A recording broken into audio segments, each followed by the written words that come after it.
मुंबईचे प्रवेशद्वार असलेल्या अटल सेतूजवळ रायगडच्या दिशेला असलेल्या एका मोठ्या खडकावर भव्य शिवमुद्रा आणि शिवस्मारक उभारण्याच्या हालचालींना आता वेग आला आहे.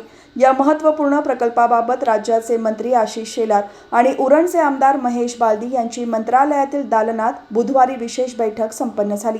या बैठकीत संबंधित विभागाच्या वरिष्ठ अधिकाऱ्यांची उपस्थिती होती. या दोन्ही प्रकल्पांचा सविस्तर अहवाल येत्या महिन्याभरात सादर करण्याचे निर्देश मंत्री आशिष शेलार यांनी दिले आहेत. शिवरायांच्या जाज्वल्य इतिहासाची साक्ष देणारे हे स्मारक पर्यटनाच्या दृष्टीनेही महत्त्वाचे ठरणार आहे. याच बैठकीत नवी मुंबई येथे जागतिक दर्जाचे अत्याधुनिक स्टेडियम उभारण्यासंदर्भातही सविस्तर आढावा घेण्यात आला.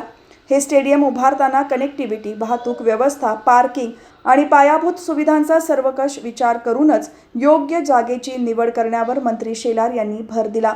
नवी मुंबईतील स्पोर्ट्स सिटीच्या प्रस्तावित क्षेत्रामध्ये हे स्टेडियम उभारण्याचा पर्याय सध्या विचाराधीन असून तेथील 50% जमीन आधीच संपादित झाली आहे. उर्वरित जमीन टप्प्याटप्प्याने संपादित करून या कामाला गती देण्याच्या सूचनाही त्यांनी दिल्या.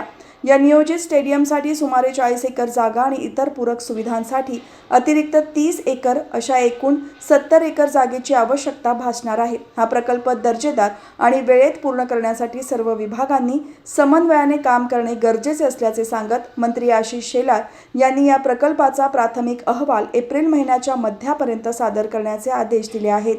या बैठकीस आमदार महेश बालदी यांच्यासह सिडको आणि संबंधित विभागाचे उच्च पदस्थ अधिकारी उपस्थित होते.